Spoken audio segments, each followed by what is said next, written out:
Efésios capítulo 2, verso 1 ao 7.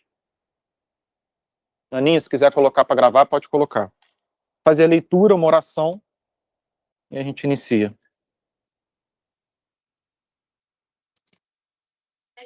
Uma pergunta, pastor. Oi? A Aninha grave, ela disponibiliza... No Telegram, Efésios capítulo 2, verso 1. Então diz assim: Ele lhes deu vida quando vocês estavam mortos em suas transgressões e pecados, nos quais vocês andaram no outro tempo, segundo o curso deste mundo, segundo o príncipe da potestade do ar, do espírito que agora atua nos filhos da desobediência. Verso 3. Entre eles também nós todos andamos no passado, segundo as inclinações da nossa carne, fazendo a vontade da carne e dos pensamentos.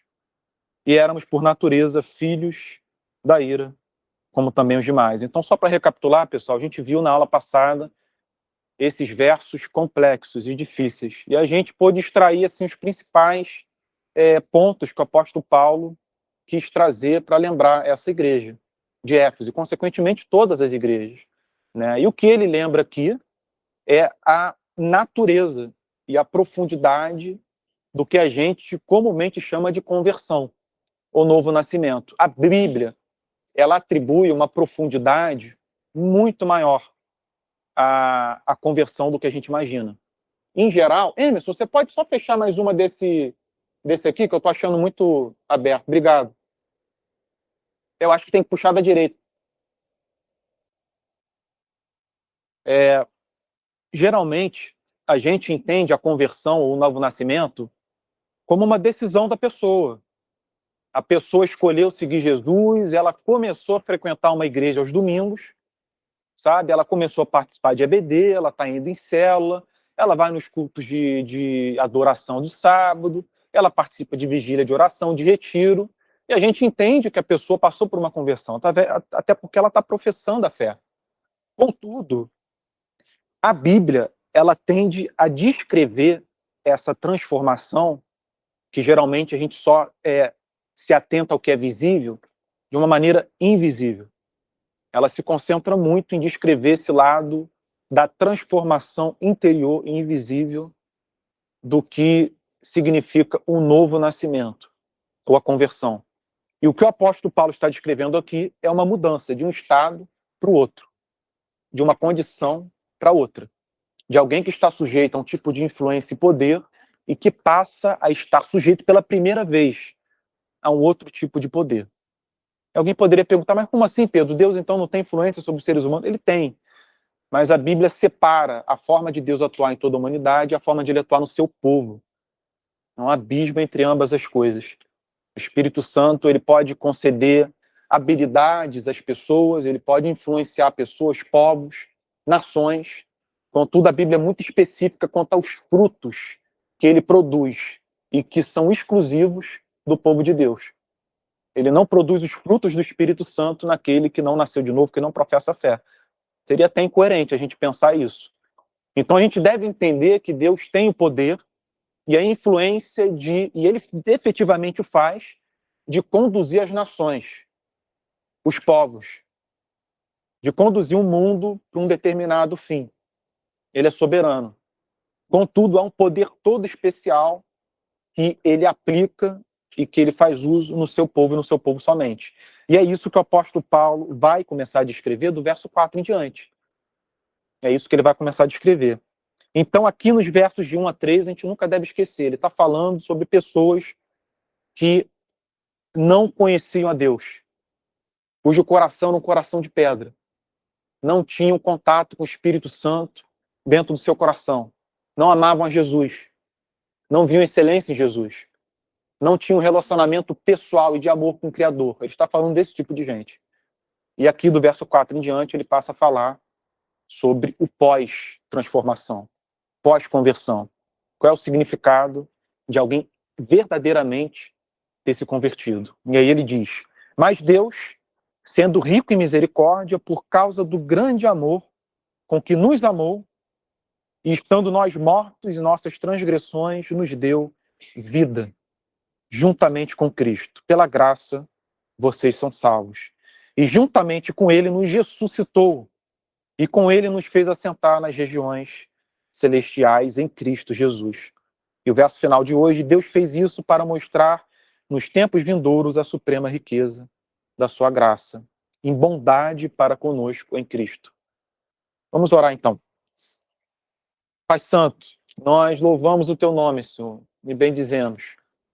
Nós te louvamos porque o Senhor é o nosso Deus, é o nosso Salvador, e nós entendemos, Senhor, que essas verdades que lemos agora são verdades condizentes com a nossa vida, com aquilo que o Senhor iniciou em nós, essa obra profundamente fantástica e transformadora.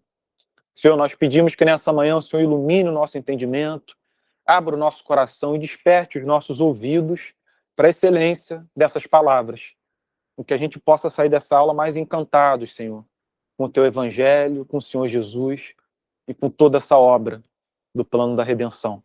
Pedimos perdão pelos nossos pecados, em nome de Jesus. Amém.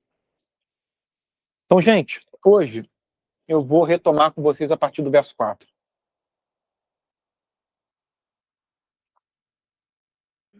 Verso 4, mais Deus. Essa conjunção adversativa que fez com que o pregador galês Martyn Lloyd-Jones gastasse um mês de pregação. Martyn Lloyd-Jones ele pregou sobre mais Deus durante 4 sextas-feiras consecutivas. Tamanha a importância que ele atribuía a essa mudança de paradigma, de natureza, de mundo espiritual, do verso 3 para o 4. É algo simplesmente que a gente não pode pular muito rápido, porque o mais Deus atribui tudo a Deus. Isso começou nele, teve origem dele, foi motivado pelo seu amor. Nós somos excluídos da obra que a Bíblia chama de novo nascimento. Quando a Bíblia fala de nós agindo junto com o Espírito Santo, ela não nos inclui nessa obra que o apóstolo Paulo está descrevendo aqui. Não, isso aqui é uma obra de natureza espiritual, invisível, que Deus produziu em nossos corações. Estávamos mortos, ele nos ressuscitou. O coração era de pedra, disse Jeremias, agora é de carne. Éramos como pessoas que haviam morrido, que se encontravam no vale de ossos secos, como disse Ezequiel. E através do poder de Deus, nós ressuscitamos. A Bíblia descreve o novo nascimento assim. Quando a Bíblia começa a falar da nossa atuação, da nossa atividade, juntamente com o Espírito Santo, isso diz respeito ao processo de santificação, amadurecimento, crescimento do caráter, do entendimento, crescimento espiritual, aquela sensibilidade que a gente vai ganhando com o tempo, da vontade de Deus, da atuação do Espírito Santo, de não entristecê-lo mais. Isso tudo é uma obra que a gente vai progredindo com o passar do tempo. Essa obra que o apóstolo Paulo está descrevendo, não. É algo imediato, que acontece no abrir e piscar de olhos. Então, essa ideia, eu sei que muita gente tende a dizer que a conversão é um processo, isso é muito comum, mas o que eu tenho a dizer para vocês é que isso é tradição. Isso veio do homem, isso não vem das escrituras. Isso vem da pessoa interpretando de maneira intercambiável novo nascimento com santificação. As pessoas fazem isso com frequência, contudo a Bíblia separa. Por que é importante a gente lembrar disso? Porque quando as duas obras, regeneração e santificação, são misturadas no entendimento da igreja, a igreja começa a descambar ou se inclinar para o que a academia, os teólogos costumam chamar de um pelagianismo. O que seria isso? É a ideia de que nós temos papel na nossa salvação. De que o homem é o sujeito, sabe, da sua própria verdade. E que ele tem o direito de escolha. Ele escolheu a Deus porque ele quis. É você atribuir a salvação às obras, à virtude, ao caráter, à índole. E esse é um perigo que a gente está sempre diante. A igreja sempre se inclinou para as obras, especialmente na Idade Média, no período da Igreja Católica. O rompimento ocorrido durante a Reforma foi justamente isso. A diferença de uma justificação pelas obras para a justificação somente pela fé. Coisa essa que Lutero não abriu mão. E falou, sabe, em alta voz, a Igreja errou, o Papa errou, os sacerdotes estão errados, os bispos erraram. A justificação é somente pela fé.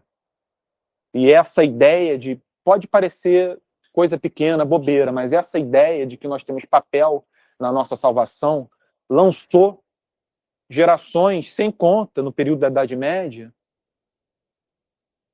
em grandes dificuldades, num peso terrível. Pessoas se trancavam em mosteiros, oravam descalças, ajoelhadas no frio de menos 5, menos 10 da Alemanha, por exemplo, pensando com isso conquistar o favor de Deus. Pessoas faziam jejuns de dias e dias, só bebendo água, sem estarem doentes nem nada, simplesmente para conquistar alguma coisa da parte de Deus.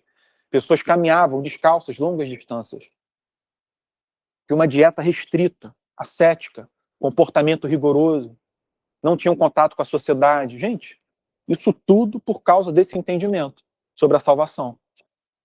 Então, o que o apóstolo Paulo está falando aqui é algo da mais profunda importância. A gente tem que saber separar essas duas coisas e tomar cuidado com o orgulho, porque a justificação ou a salvação pelas obras não é nada mais, nada menos do que o ser humano não querendo abrir mão dos seus méritos.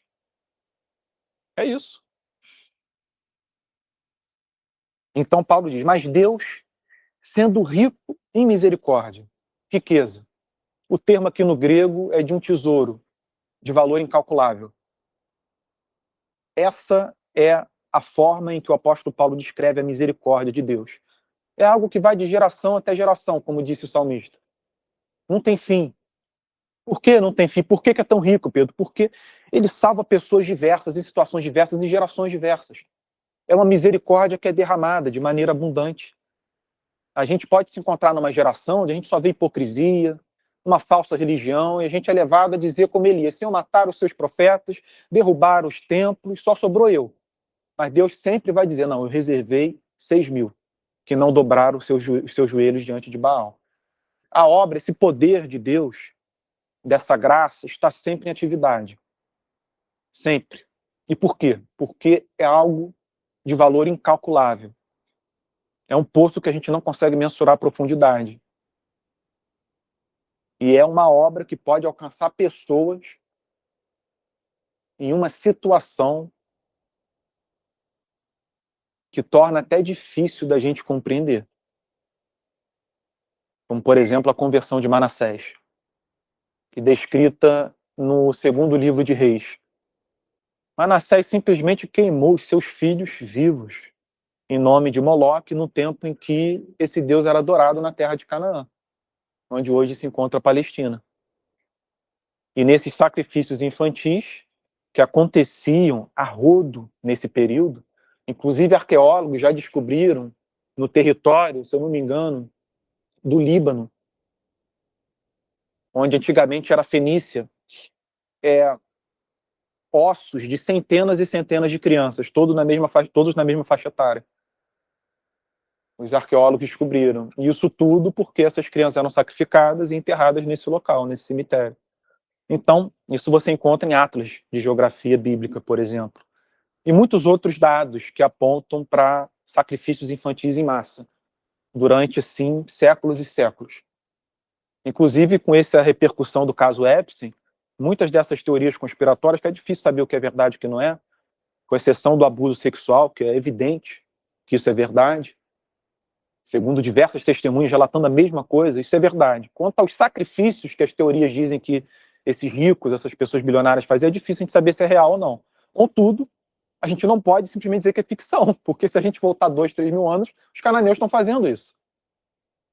Então não é tão estranho assim esse tipo de realidade. Né? O que é estranho é você imaginar alguém com uma formação intelectual boa, com muito dinheiro e instrução fazendo esse tipo de coisa. Isso seria muito, né, irracional, né, para dizer o mínimo, diabólico. Né? Contudo, foi só uma digressão que eu fiz para vocês entenderem que Esse é o poder, essa é a riqueza dessa misericórdia, que alcançou uma pessoa como Manassés, como o apóstolo Paulo. É uma misericórdia que, depois de derramar tanta luz sobre Davi, derramou de novo, depois dele ter pecado com Batseba e matado o seu marido. É impressionante, gente. É impressionante. Então, o mérito, a gente deve lembrar, o mérito tem que ser excluído. A gente não tem parte nessa obra. É tudo devido à riqueza da misericórdia de Deus, é o que o apóstolo Paulo está lembrando aqui. E ele continua, por causa do grande amor com que nos amou. Vocês percebam que ele vai colocando pedra sobre pedra, construindo um edifício. Ele não para ou não se tem por satisfeito em dizer que é a riqueza da misericórdia. Ele coloca um outro tijolo. Ele fala, é por causa do grande amor de Deus. E ele vai cada vez escalando mais, construindo uma espécie de edifício de modo a facilitar a compreensão da igreja e revelar a excelência dessa obra. Por isso que ele comete, né, ele tem esse hábito em suas cartas. Ele não se satisfaz com poucas palavras. Ele vai se aprofundando cada vez mais teologicamente, como se lhe faltassem palavras. Ele vai se aprofundando até que some as palavras do vocabulário dele. Aí ele passa para um outro tópico, porque é algo que deixava ele em êxtase. Especialmente ele, que conhecia bem o seu passado e tinha dimensão do significado dessa misericórdia de Deus, que foi capaz de alcançar alguém como ele.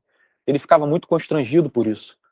E não sem razão, historiadores dizem que a morte de Estevão era algo que o apóstolo Paulo sempre tinha na memória. A morte de Estevão, que ele participou. Ele segurou a roupa daqueles que se desfizeram das túnicas para lançar pedra em Estevão. Ele consentiu. Então, isso provavelmente estava sempre diante dos olhos dele, da memória dele, e ele ficava muito compelido a se dobrar diante dessa misericórdia, da grandiosidade desse amor.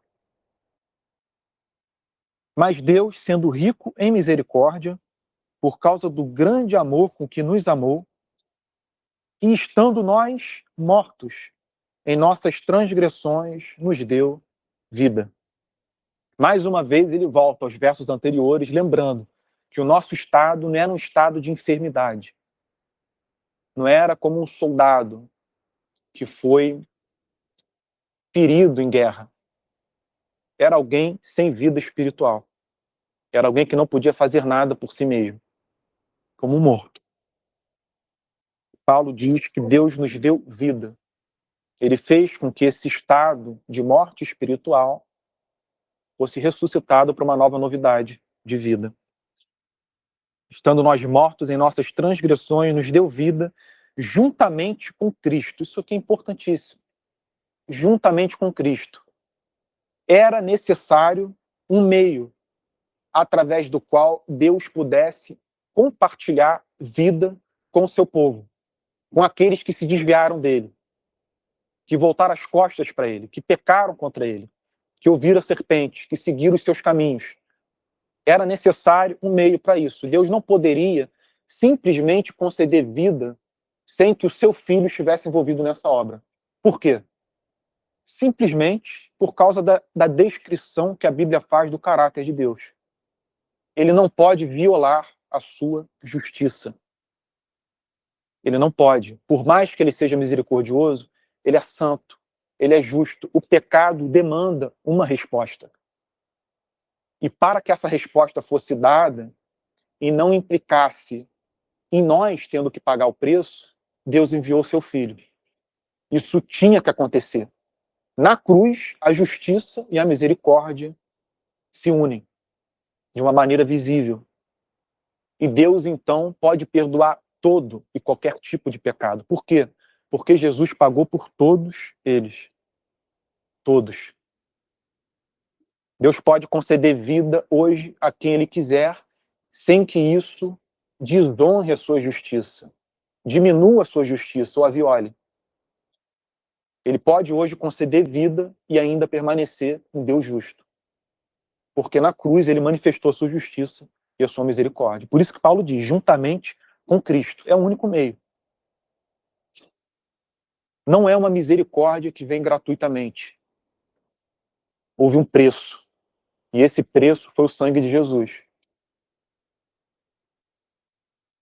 Ou seja, a gente tem que tomar muito cuidado com as conotações históricas de contexto político, social e cultural que muitas vezes são atribuídas à crucificação de Jesus e que excluem a sua natureza teológica e espiritual. A morte dele não foi a mesma de outras pessoas que foram crucificadas. Teve um outro significado, um outro efeito, um outro valor. E isso deve reordenar a forma da gente interpretar historicamente a morte de Jesus, politicamente, culturalmente. A gente não pode permitir que essas interpretações que muitos historiadores fazem obscureçam a conotação teológica profunda que o próprio Jesus concede à sua morte. Fazer isso seria contradizê-lo. Não é simplesmente você ir contra os apóstolos, profetas, é você ir contra Cristo. Eu não estou dizendo que você não pode dizer que Cristo foi um preso político. Ele foi. Eu não estou dizendo que você não pode dizer que ele subverteu, por assim dizer, a religião da época, profundamente legalista, fundamentalista, e até mesmo despertou uma oportunidade dos judeus usarem essa ideia de que ele haveria de ser um rei contra ele mesmo, pois isso serviu para que as autoridades romanas prendessem Cristo. Eu não estou dizendo que você não pode fazer uso dessas coisas. A gente deve fazer. O que a gente não pode fazer, como muitos fazem hoje no país, é dizer que a ideia de morte expiatória, a ideia de reino de Deus, são subproduto da interpretação de fundamentalistas religiosos. A gente não pode dizer isso. E isso é ensinado hoje em dia. Tem gente que afirma que é culpa dos pais da Igreja Católica, a interpretação da cruz como uma obra expiatória por parte de Deus. Muitos ensinam isso. E a gente tem que tomar cuidado, porque isso implica diretamente em você contradizer e desmerecer tudo que Jesus falou sobre ele mesmo, sobre aquilo que o Pai o havia enviado a fazer, a realizar. Então, ele nos deu vida juntamente com Cristo. O apóstolo Paulo ele não se satisfaz facilmente. Olha o que ele diz: pela graça vocês são salvos. Gente, é fantástico. A forma, ele era um gênio. Eu não estou dizendo que ele era um gênio no sentido de comparado à inteligência dos filósofos da época. Ele mesmo, né, diz que a igreja de Corinto havia feito uma crítica a ele, de que ele era fraco em palavras, em eloquência. Aí ele fala, tudo bem, mas eu tenho a presença no poder do Espírito Santo. E ele tinha, de fato. Então, ele foi criticado por não ter uma eloquência que se assemelhasse a de muitos teólogos, filósofos da época. Mas quando eu digo que ele é um gênio, em termos teológicos. É isso que Deus lhe concedeu. A forma que ele constrói a interpretação teológica da doutrina é um negócio assim. É difícil você ver até em outros apóstolos. Nos deu vida juntamente com Cristo, pela graça vocês são salvos. Pela graça vocês são salvos. Irmãos, se é pela graça, não é pelo mérito. Se é pela graça, não é pela virtude. Se é pela graça, não é pela índole. Se é pela graça, não é pelas obras.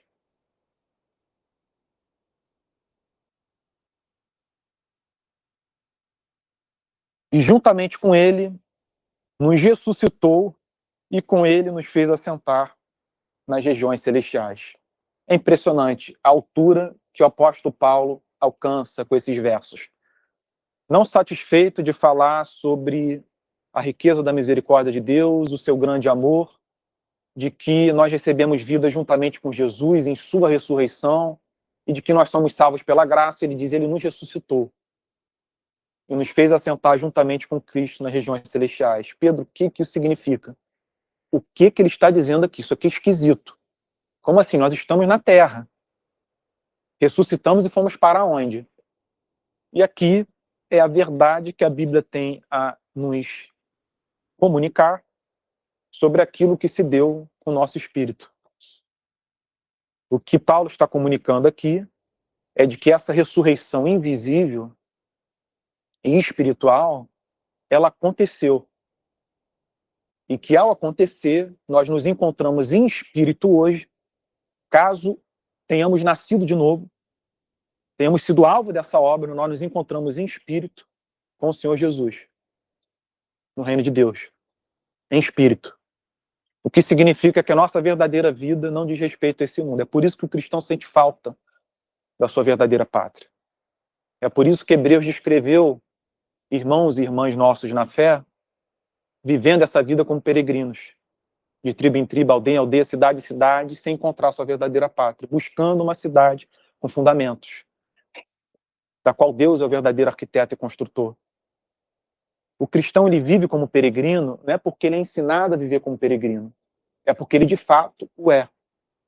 Ele não pertence a esse mundo, a vida dele está, como diz Paulo em Colossenses, escondida com Deus em Cristo nos céus. Isso se encontra em Colossenses.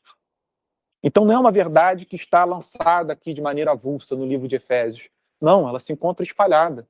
E se você pegar as pregações de Cristo, ele também diz isso. Sabe? De quando ele diz em João capítulo 14, 15 e 16, 17, a sua oração sacerdotal, ele diz, olha, eu amei aqueles, ó Pai, que você me entregou, e não perdi nenhum deles. E eu entregaria a minha vida por eles, para que após, né, a obra que eu tenha que realizar, eles estejam sempre comigo, onde quer que eu estiver. É uma união inseparável, indivisível. Essa é a definição que a Bíblia dá de alguém ter sido unido com Jesus. Não é nada mais, nada menos que isso. Então, quando vocês ouvirem alguém dizendo que amar a Jesus, estar com Jesus, caminhar com Jesus, é simplesmente um estilo de vida, uma mera inclinação, alguns hábitos que você adquiriu, não é. É algo muito mais profundo que isso.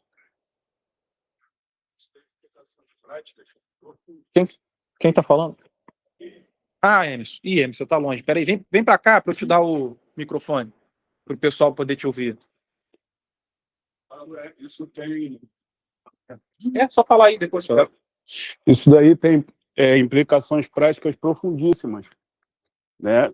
Paulo falando que estamos com Cristo, pertencemos a Ele, estamos nas regiões celestiais, apesar de ser algo espiritual, tem total comunhão com como a nossa vida começa a ser regida a partir dessa consciência que passamos a ter cada vez mais da nossa identidade em Cristo.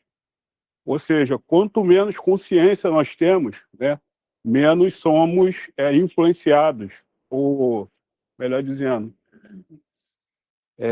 menos a gente tem, né, essa confiança de quem nós somos e como devemos nos viver nesse mundo, né? Apesar da carne pecaminosa, apesar das tendências que ainda restam nessa carne, devido à antiga natureza, agora em Cristo. E Paulo, eu acho que ele faz o tempo todo isso, lembrando, olha, quem vocês são agora em Cristo.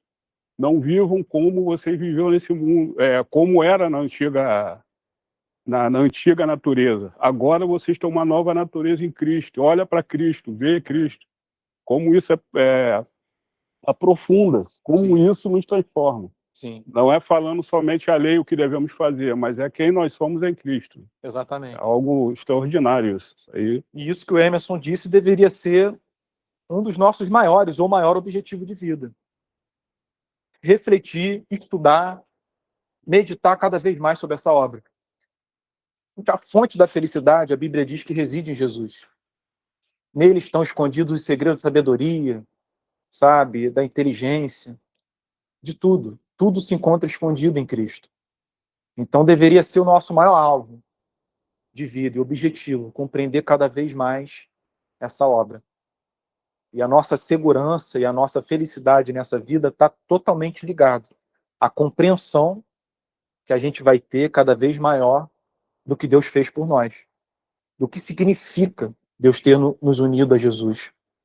E, irmãos, para a gente não se estender muito, eu vou finalizar por aqui e a gente retoma na semana que vem a partir do verso... Eu vou continuar no verso 6. porque esse verso é importante. E a gente abordar o que significa ele ter nos ressuscitado e nos fazer assentar nas regiões celestiais é algo que a gente tem que desbravar mais um pouco. Então, eu vou parar por aqui. Semana que vem eu retomo do verso 6 em diante. Eu gostaria de abrir para alguém, quem quiser participar, perguntar alguma coisa antes da gente encerrar. Alguém aí de casa?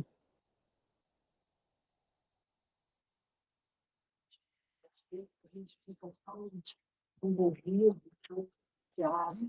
com tantas coisas que estão acontecendo, né? E essa palavra aqui mostra isso, né?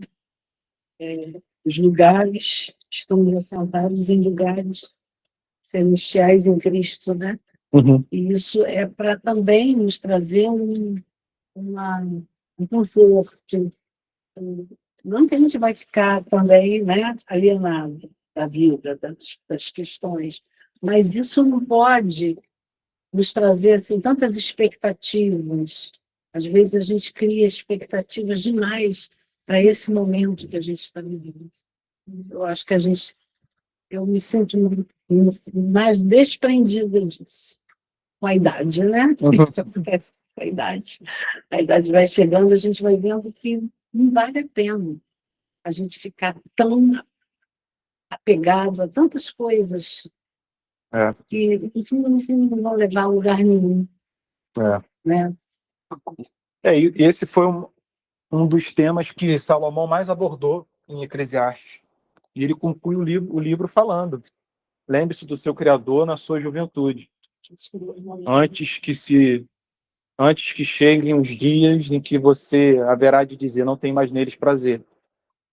Aí ele entra numa eloquência poética maravilhosa. Ele diz: antes que se rompa o fio de prata, antes que se quebre o copo de ouro, antes que se desfaça a roda junto ao poço.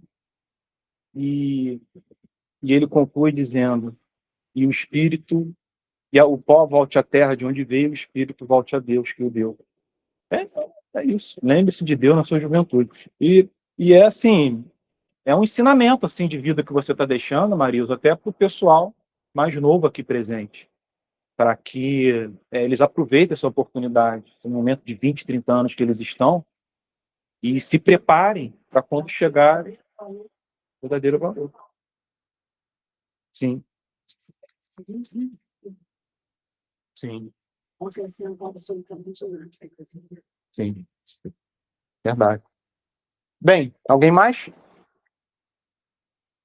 Então tá, eu vou encerrar então, pessoal. Agradeço a participação de todos. Só para lembrar, eu falei com o pessoal hoje no início da aula, quem chegou mais tarde, eu estou querendo começar a aula domingo que vem às 9 da manhã, pessoal. Se for tudo bem para vocês, porque de início eu marquei 9h20, mas o pessoal só chega às 9h30. E às vezes eu passo das 10. E quando eu passo das 10, eu me enrolo para arrumar as coisas dentro do auditório. Então, semana que vem eu vou tentar começar às 9, fazer um teste, ver como é que vai ser, se tudo der certo. A partir da segunda semana vai ser sempre às 9. Tá bom? Então, semana que vem, quem puder, 9, a gente vai estar iniciando a nossa EBD. Assim, eu vou ter mais tempo de aula e vou poder terminar. Até para vocês terem a participação de todos. Um abraço para vocês de casa.